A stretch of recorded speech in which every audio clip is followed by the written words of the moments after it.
Hi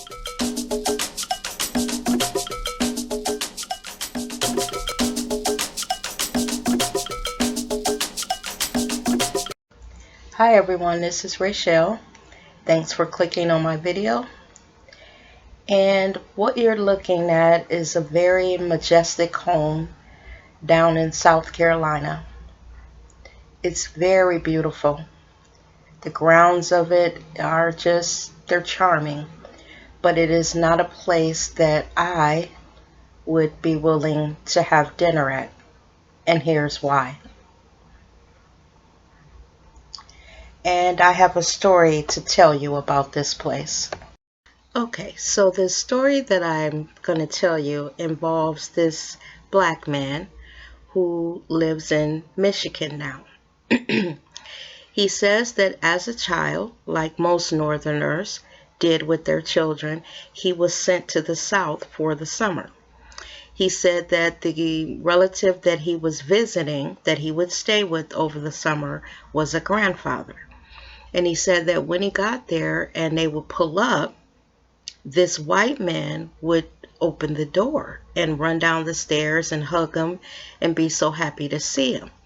So he said that when he used to look at his grandfather, he would wonder why the grandfather was white and they were black. And I'm kind of looking down because I have notes, and also it takes the glare off my glasses. I need to be able to see, so I can't take them off. So getting back to the story, he would visit this grandfather and always ask over the years, why is granddad white? His parents wouldn't really go into the story. It wasn't, I guess, that they, didn't want to tell him, but he was young and he probably wouldn't have understood. So he said that as the years went on, he kept that in the back of his head and he always wondered. So when he became an adult, he decided to do like his, how black people do a search of their ancestors to just get an understanding of, where they came from, who they were, and all of that. So he starts his genealogy search, and it takes him to this plantation that I showed you the picture of. And he says that his grandfather was a descendant from someone that lived there. So what he says is 181 years ago, and I'm looking down because I'm reading notes, 181 years ago in 1835, a white man by the name of Joel Robert Adams and his fourth great-grandmother, one of Joel's slaves, her name was Sarah Jones, and they had a daughter by the name of Louisa. Louisa had a daughter by the name of Octavia, and Octavia had a son by the name of James, and James had his great-grandfather who is named J.D. And I will show you a picture of the grandfather.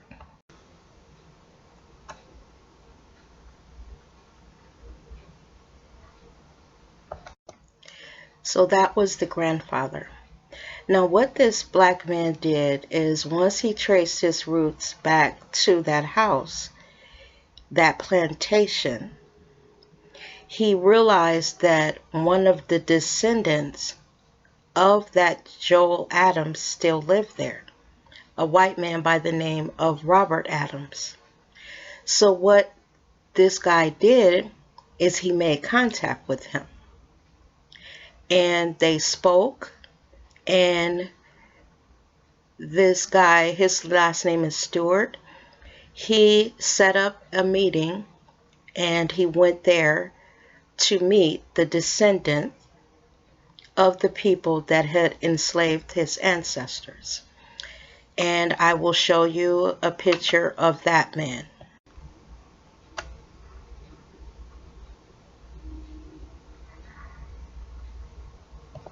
So the white man in the picture, his name is Robert Adams, as I mentioned, and he and his family still own the plantation that Mr. Stewart's family were slaves on.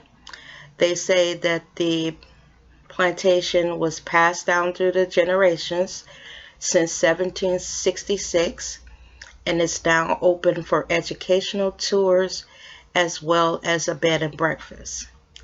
The black man refers to this descendant of the people that enslaved his ancestors as his cousin. And what they did is, once they met, the black man brought his family down to this plantation and they had dinner there with the descendant of the people that enslaved his ancestors. Now, the reason why my video is entitled "I'm Not That Evolved," I don't think I would have been able to do that. Now, I'm not going to say that, if I had traced my, ancestors back and I found the plantation that they had been slaves on, that I wouldn't want to see it. But I have been to a plantation before in the Virgin Islands, and I must tell you, it was not a pleasant experience. I did a tour there. I talked about this in another video. I went on a tour there, me and my ex, and we were taken on this tour by a black man that lived there on the island. And one of the places that he took us was a sugar plantation. And I'm not going to go into the whole entire story. I'm just going to talk about the part that was very unpleasant for me and that I had a very odd feeling standing there. He took us to an oven where sugar cane was, melted down into its liquid form. And he explained to us that the slaves that worked on that plantation would have to stand out in the sun and work that oven to get that sugar cane down to the liquid form. And when I was standing there and he was telling the story, I just had this feeling all through my body. It just got cold and then it got hot.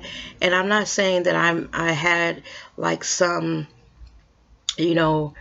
something reaching from beyond and it just touched me, but the feeling that I felt when I was standing there, my ex said he felt it also. When we were standing there, we looked at each other and he said, "Did you feel that?" And I was like, "Yeah, I guess he noticed something on my face."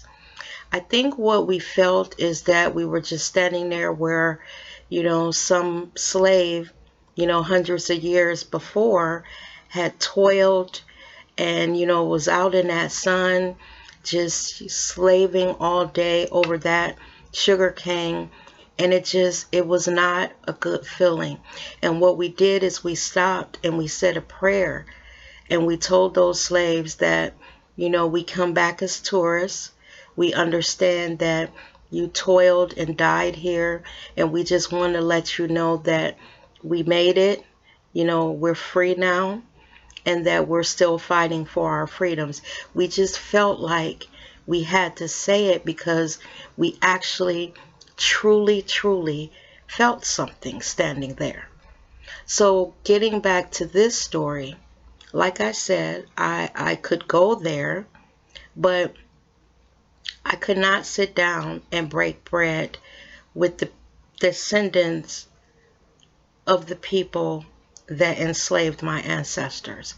I don't think that there would be a good conversation. Not that I would say anything mean, but to look in their face and know what their ancestors probably did to my ancestors, I would not be able to do that. And I'm going to show you some pictures of the black family that went there, what they saw. There are not that many pictures.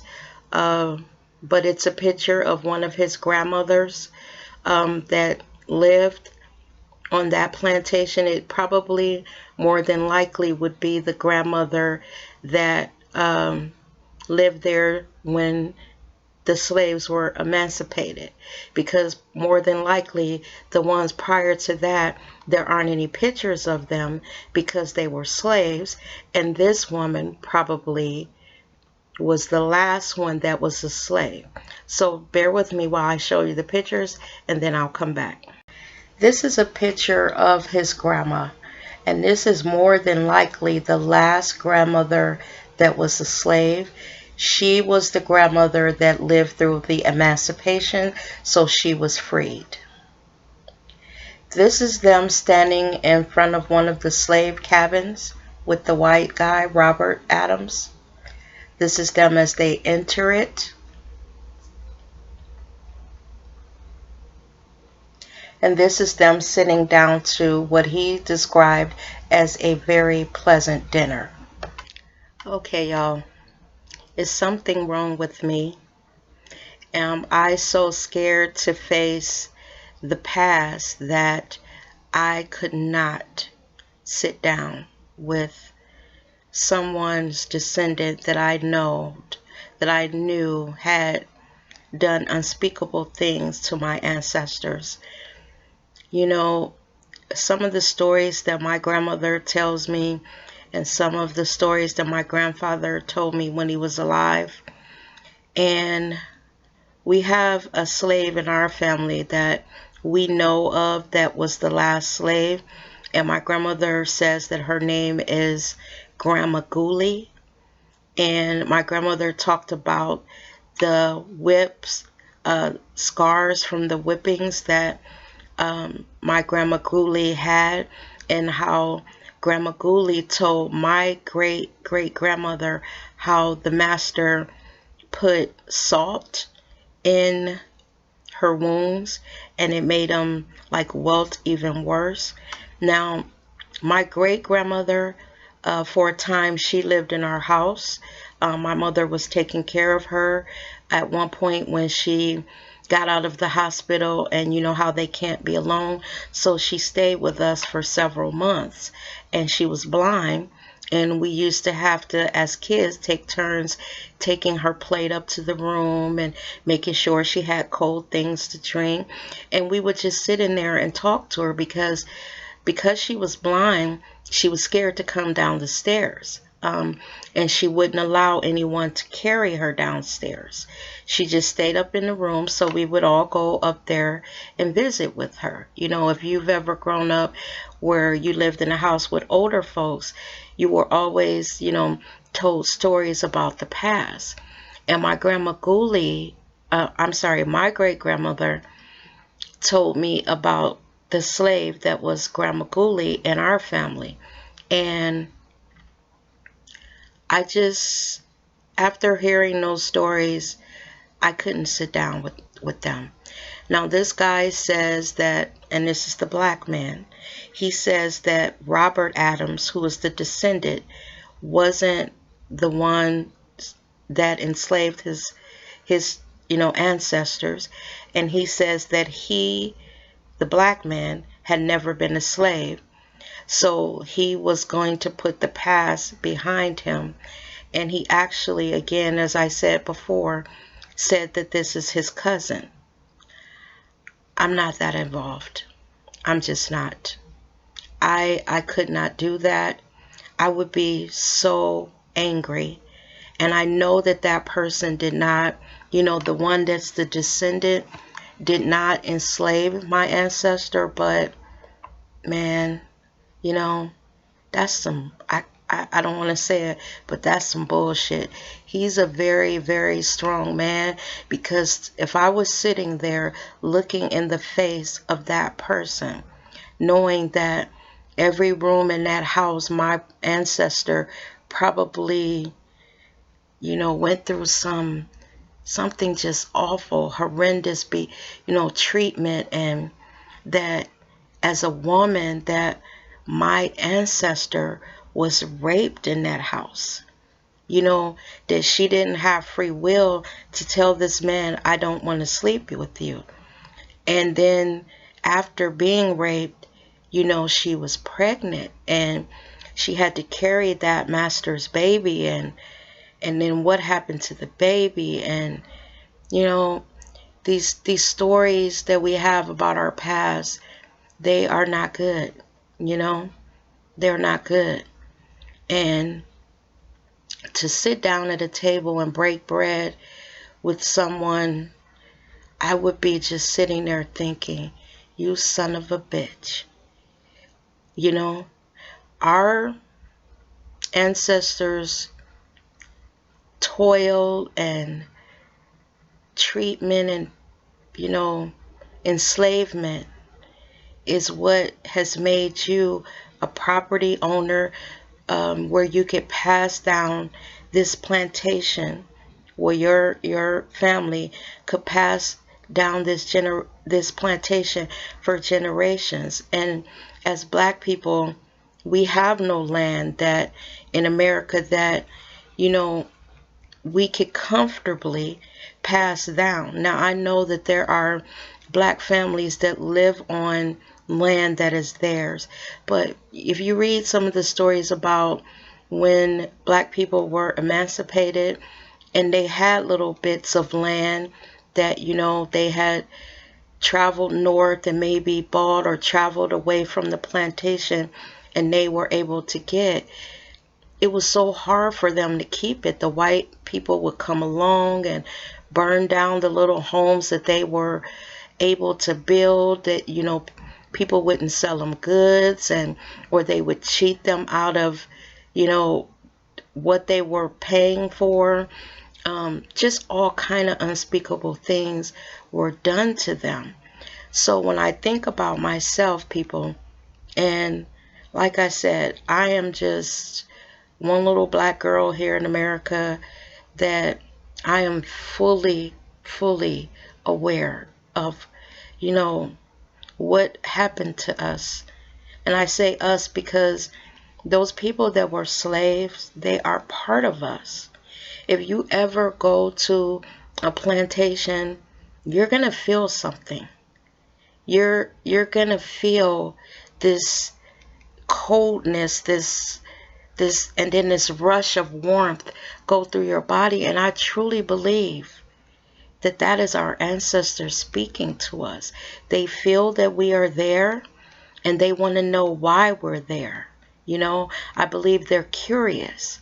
So I truly believe they raise up and they say, it's a black person there. They're, you know, I'm just going to speak as the slaves. They're probably in their graves like, there's a black person here and they're walking free. They came here. I want to see what they're here for.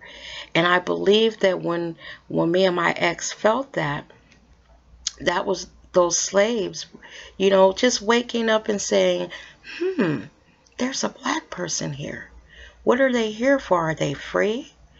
And that's why when I was standing on that plantation, I said that. I said, I'm free. I can come and go as I please. I'm a tourist. I don't know if you know what a tourist is. Now, this is me speaking to my ancestor, because back in their day, they didn't have the word tourist, you know, and I just told them that means that I'm free and I came here on a vacation, because I figured they would know what vacation is. And I just spoke to them. So I don't say I applaud this man. I say he is very evolved, because Rachelle would not be able to do it. I would, now, like I said, I probably could go there and look at it. I probably would be crying, because it is a very, let me think of the word, emotional, humbling.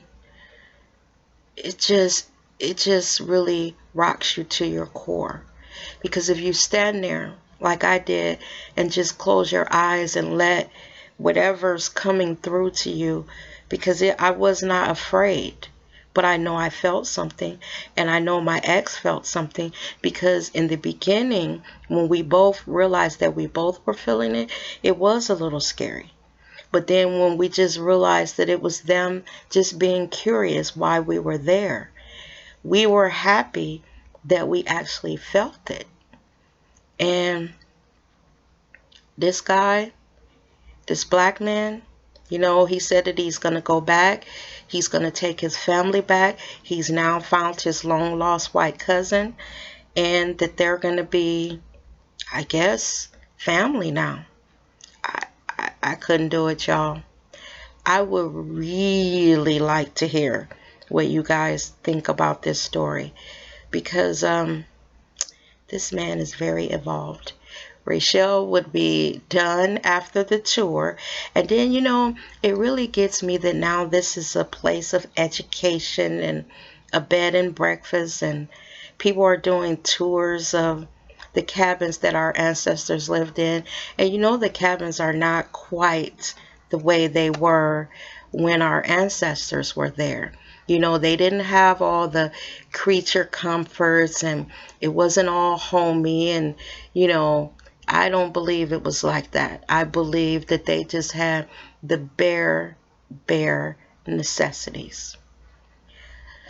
So, oh my gosh. Thank you for watching the video. Sometimes these things get me, you know, I'm a very emotional person, and things like this, I'm telling you, I would be standing there bawling my eyes out. Because had it not been for them and all they endured, we wouldn't be here today. We wouldn't be free. We wouldn't have all the things that we have now.